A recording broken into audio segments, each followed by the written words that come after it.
Shalom dan selamat pagi Bapak Ibu Saudara sekalian. Kami berharap bahwa Bapak Ibu Saudara ada dalam keadaan yang sehat.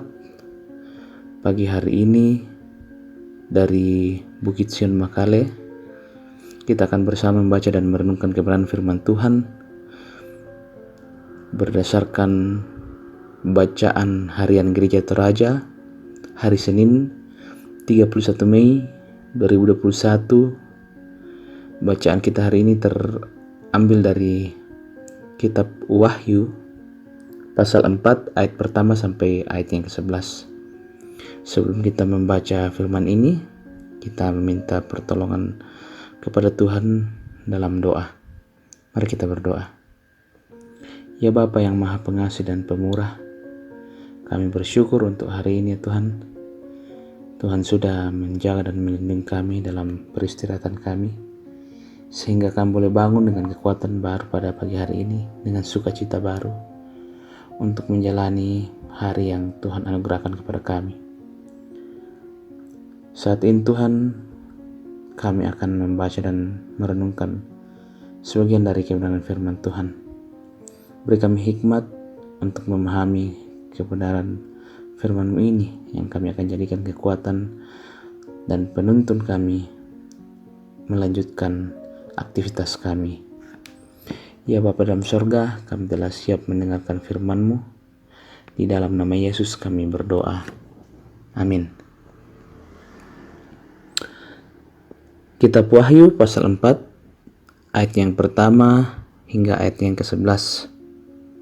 Wahyu pasal 4 ayatnya yang pertama hingga ayatnya yang ke-11.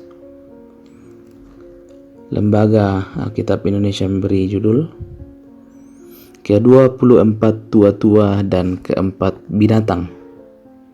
Kemudian daripada itu aku melihat sesungguhnya sebuah pintu terbuka di sorga, dan suara yang dahulu yang telah kudengar berkata kepadaku seperti bunyi sangkakala, katanya, naiklah kemari dan aku akan menunjukkan kepadamu apa yang harus terjadi sesudah ini. Segera aku dikuasai oleh Roh, dan lihatlah sebuah tahta terdiri di sorga, dan tahta itu duduk seorang. Dan dia yang duduk di tahta itu nampaknya bagaikan permata yaspis dan permata sardis, dan suatu pelangi melingkungi tahta itu, gilang gemilang bagaikan zamrud rupanya.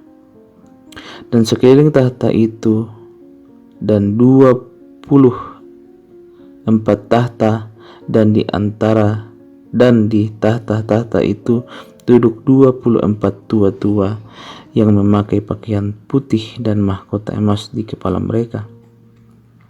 Dan dari tahta itu keluar kilat dan bunyi guruh yang menderu, dan 7 obor menyala di hadapan tahta itu. Itulah ketujuh roh Allah. Dan di hadapan tahta itu ada lautan kaca bagaikan kristal di tengah-tengah tahta itu, dan di sekelilingnya ada 4 makhluk penuh dengan mata di sebelah muka dan di sebelah belakang. Adapun makhluk yang pertama sama seperti singa, dan makhluk yang kedua sama seperti anak lembu, dan makhluk yang ketiga mempunyai muka seperti muka manusia, dan makhluk yang keempat sama seperti burung nasar yang sedang terbang. Dan keempat makhluk itu masing-masing bersayap 6 sekelilingnya, dan di sebelah dalamnya penuh dengan mata. Dan dengan tidak berhenti-hentinya mereka berseru siang dan malam, Kudus, kudus, kuduslah Tuhan Allah yang Maha Kuasa, yang sudah ada dan yang akan datang.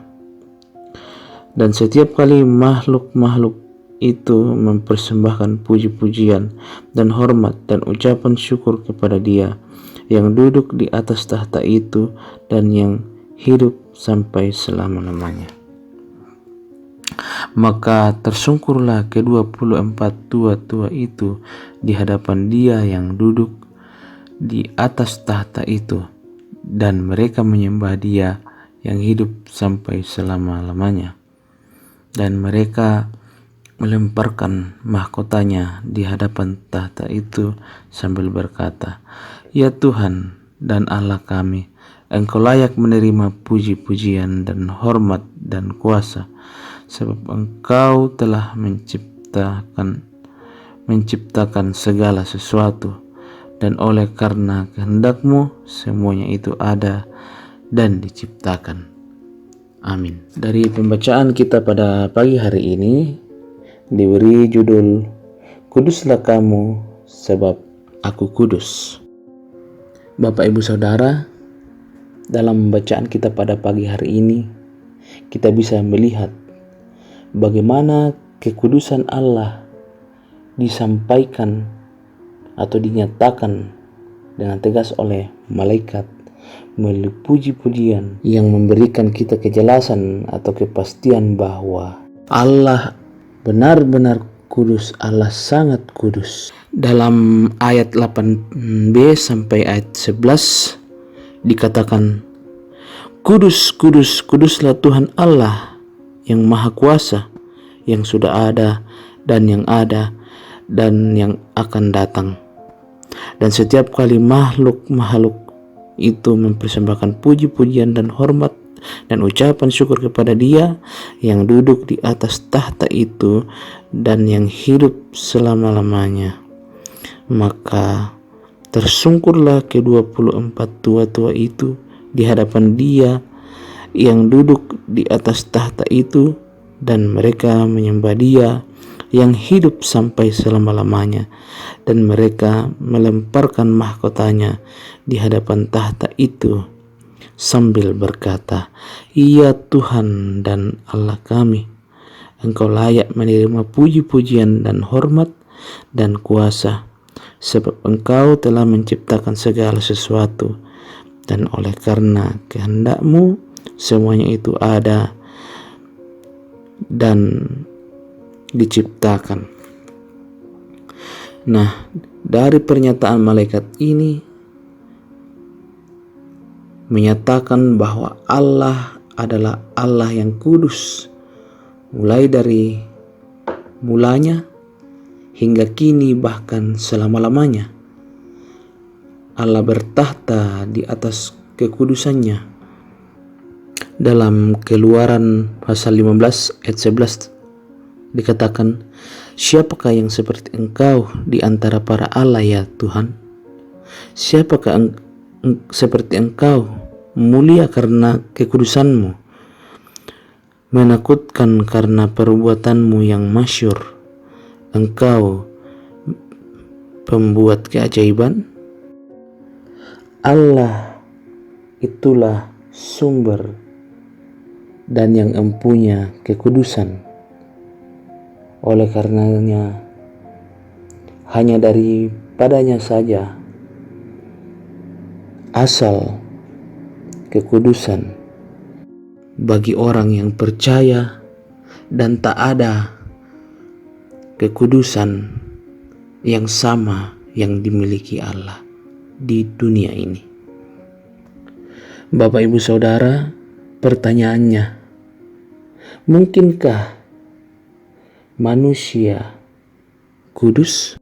Kekudusan telah dianugerahkan Allah dalam diri Yesus Kristus melalui pengorbanannya di kayu salib bagi umat manusia, umat yang berdosa. Jadi barang siapa menerima Yesus menjadi Tuhan dan Juru Selamatnya, ia telah menerima kekudusan, atau dengan kata lain, ia telah dikuduskan. Bukan karena hasil upayanya atau usaha seseorang, melainkan hanya karena oleh anugerah Yesus, hanya kalau oleh anugerah Allah itu sendiri, kasih Allah bagi manusia, sehingga ia boleh menerima kekudusan dan menerima kehidupan kekal dalam sorga. Kita tidak bisa masuk ke dalam sorga dalam keadaan yang kotor atau berdosa. Kita harus kudus karena Allah adalah kudus. Oleh sebab itu, kita harus menerima Yesus menjadi Tuhan dan Juru Selamat agar kita bisa dikuduskan dan hidup kekal di dalam sorga bersama Bapa.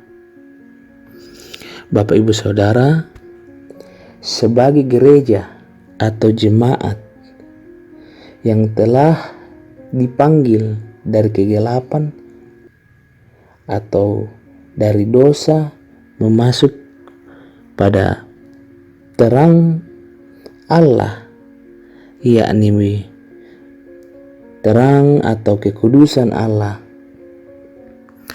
kita harus meninggalkan kebiasaan-kebiasaan buruk kita yang lama, dosa-dosa lama kita. Sebab kita sebagai orang yang dipanggil, kita dipanggil untuk meninggalkan dosa kita, untuk meninggalkan kebiasaan-kebiasaan yang tidak berkenan di hadapan Allah. Kita ubah menjadi kehidupan yang benar, yang melakukan firman Tuhan, agar tercermin bahwa kita adalah orang-orang yang kudus, orang yang telah diselamatkan.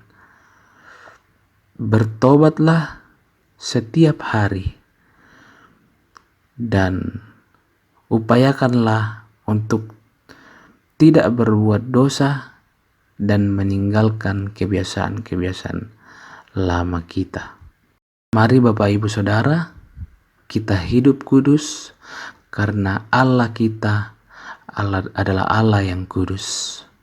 Roh Kudus yang menolong kita untuk hidup benar di hadapan Allah sebagai orang-orang yang telah diselamatkan atau dikuduskan. Amin. Mari kita berdoa. Ya Allah yang bertahta dalam kerajaan sorga, kami mengucap syukur untuk firman yang Tuhan sudah sampaikan bagi kami pada pagi hari ini. Kiranya melalui firman ini kami boleh dikuatkan agar kami boleh hidup kudus di hadapan Tuhan. Kami boleh menghargai pengudusan yang asalnya dari Tuhan, sehingga kami boleh layak menjadi anak-anak Tuhan. Kami boleh menghidupi kasih karunia-Mu melalui keselamatan yang kami terima melalui iman percaya kami kepada Yesus bahwa Engkaulah Tuhan dan Juru Selamat kami. Ya Bapa dalam sorga, pada saat ini kami bersama ya Tuhan datang untuk berdoa, menyerahkan kehidupan kami. Terlebih khusus kami berdoa untuk jemaat Tuhan yang di dalam pekerjaan. Tuhan berikan kekuatan dan kemampuan dalam menjalankan setiap tanggung jawab yang Tuhan sudah percayakan di mana saja mereka berada. Jemaat Tuhan yang sedang mencari pekerjaan, Tuhan tuntun, Tuhan perlihatkan pekerjaan yang sesuai dengan kemampuan mereka, dan kiranya suatu kelak boleh mendapat pekerjaan dan melayani di tempat yang Tuhan sudah persiapkan. Bapa dalam surga, kami juga bersama berdoa untuk jemaat Tuhan yang dalam kelemahan tubuh atau sakit, baik yang dirawat di rumah sakit maupun di rumah. Tuhan memberkati setiap makanan, minuman, obat-obatan yang dikonsumsi supaya membawa kesembuhan yang asalnya daripada Tuhan. Tenaga medis dan keluarga yang merawat dan mendampingi, Tuhan berikan kesabaran dan kekuatan. Bapa dalam sorga, kami juga datang bersama berdoa bagi jemaat Tuhan yang sedang menempuh pendidikan, baik dari taman kanak-kanak, sekolah dasar, menengah pertama, menengah atas, dan perguruan tinggi. Tuhan tolong, Tuhan beri hikmat, beri kepandaian supaya dalam proses belajar mengajar mereka boleh mendapatkan ilmu yang kelak mereka boleh pakai untuk kemuliaan nama Tuhan. Ya Bapa dalam sorga, kami juga berdoa bagi pemerintah kami, bangsa dan negara kami ya Tuhan. Kami berdoa supaya bangsa ini tetap dalam kondisi yang aman, stabil dan terkendali. Terlebih khusus berdoa untuk pemerintah kami mulai dari tingkat pusat hingga ke daerah-daerah, khususnya pemerintah kami di Tanah Toraja dan Toraja Utara. Tuhan berikan kebijaksanaan dalam mengelola daerah ini, dalam memerintah daerah ini, supaya boleh membawa kesejahteraan bagi semua masyarakat. Kami juga terus berdoa Tuhan untuk penanganan dan penghentian pandemi COVID-19, terutama dalam kegiatan vaksinasi. Tuhan menolong supaya semua boleh berjalan dengan baik dan boleh membawa kebaikan. Bapa dalam sorga, kami menyerahkan seluruh kehidupan kami ke dalam tangan Tuhan, karena Tuhan yang memimpin kami, Tuhan yang menuntun kami, supaya Tuhanlah menjadi pemimpin hidup kami. Ya Bapa dalam sorga, inilah doa kami, permohonan kami, ungkapan syukur kami yang kami bawa hanya dalam nama Yesus. Itulah Tuhan dan Juru Selamat kami yang hidup. Amin. Baik Bapak Ibu Saudara, demikianlah renungan harian dari Bukit Sion Makale, hari Senin tanggal 31 Mei 2021. Tuhan Yesus memberkati kita semua dan selamat beraktivitas. Amin.